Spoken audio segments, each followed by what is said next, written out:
Ya, Assalamualaikum warahmatullahi wabarakatuh. Nama saya Muhammad Jafar Rizwandi dengan NIM 22101679. Di sini saya akan share hasil GUP atau gambaran umum penelitian saya dengan berjudul Pengaruh Literasi Keuangan Syariah, Religiositas, dan Layanan Digital Bank Syariah terhadap penggunaan produk syariah pada masyarakat Jakarta hingga Bekasi atau Jabek.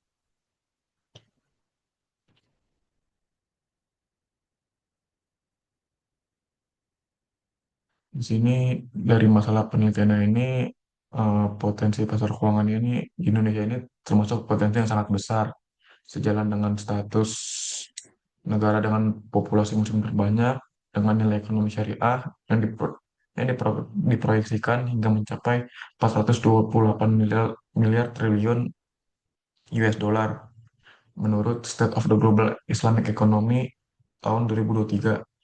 Ini menjadikan sektor ini menjadi tulang punggung ekonomi nasional eh, di wilayah seperti Jakarta hingga Bekasi sebagai pusat ekonomi bisnis dan populasi urban terbesar yang menjadikan barometer utama dari seluruh wilayah. Namun terjadi kesenjangan fundamental antara potensi dan realita bangsa perbankan syariah nasional secara konsen yang masih di bawah 10% per data per, per data OJK 2024, yaitu 7,38%. Salah satu akar masalahnya adalah tingkat pemahaman masyarakat yang sangat rendah, di mana indeks literasi keuangan syariahnya hanya sebesar 9,14%, sangat jauh dibandingkan indeks literasi konvensional sebesar 49,68% menurut data OJK 2022 ini. Kesenjangan ini menciptakan paradoks di mana mayoritas populasi belum terjangkau secara efektif oleh produk keuangan yang sejalan dengan prinsip ataupun keyakinan mereka. Jadi di era digital ini, keputusan konsumen urban di Jakarta Bekasi semakin dipengaruhi oleh faktor pragmatis seperti kemudahan, kecepatan, dan kualitas layanan digital. Sementara itu, dari riset sebelumnya yang dilakukan Abdullah dan Rahman di tahun 2022, mereka meneliti tentang bagaimana religiositas ini mendorong sebagai pendorong utama. Dalam hal ini menimbulkan dilema apakah faktor religiositas itu masih menjadi pemangku utama jika dihadapkan pada pengalaman layanan digital perbankan syariah yang dipersepsikan kurang kompetitif dibandingkan konvensional. Maka dari itu, urgensinya ini untuk menganalisis pengaruh simultan dari tiga faktor penentu, yaitu literasi keuangan syariah, religiositas, dan layanan digital atau kemudahan atau layanan digital terhadap perilaku konsumen di pasar paling vital, yaitu di Indonesia, dengan masyarakat Jakarta Bekasi. Mayoritas riset terdahulu cenderung menguji variabel ini secara terpisah.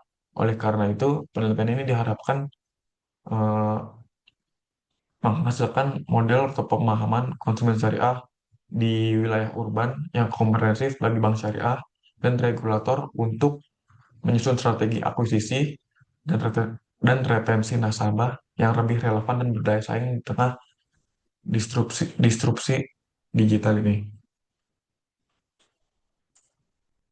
Di sini terdapat metode penelitiannya itu jenis penelitian ini dilakukan penelitian secara kuantitatif dengan pendekatan asosiatif kausal untuk menjelaskan hubungan sebab akibat antar variabel.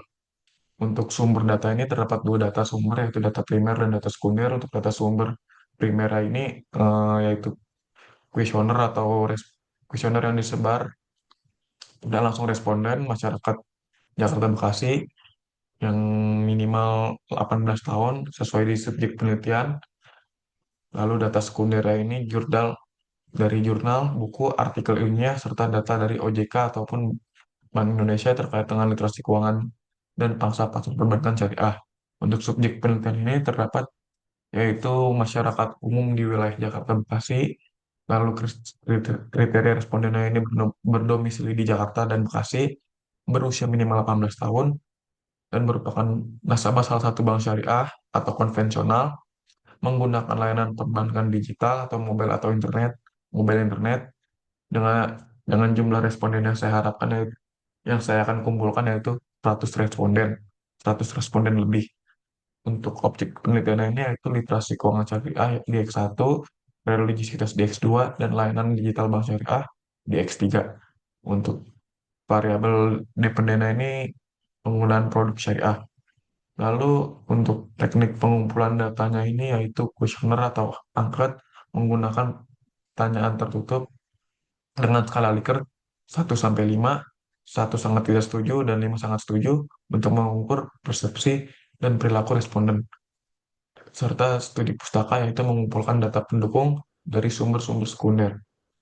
Untuk validitas dan analisis datanya itu dapat uji instrumen yaitu terdapat di uji instrumen terdapat ada uji validitas untuk memastikan setiap pertanyaan dalam kuesioner mampu mengukur variabel yang dituju. Kedua, dari uji reliabilitas untuk memastikan konsistensi instrumen kuesioner. Yang ketiga ada uji asumsi klasik, yaitu meliputi uji normalitas, uji multikolinearitas, dan uji heteroskedastisitas. Dan keempat, yang terakhir, untuk analisis data, yaitu menggunakan analisis regresi linear berganda. Lalu dengan selanjutnya ini terdapat uji hipotesis untuk menguji uji T dan uji F simultan. Mungkin itu eh, hasil dari gambaran umum penelitian saya. Saya harap dapat diterima dan bisa diteruskan lagi. Bila bila taufiq wal hidayah, saya akhiri. Wassalamualaikum warahmatullahi wabarakatuh.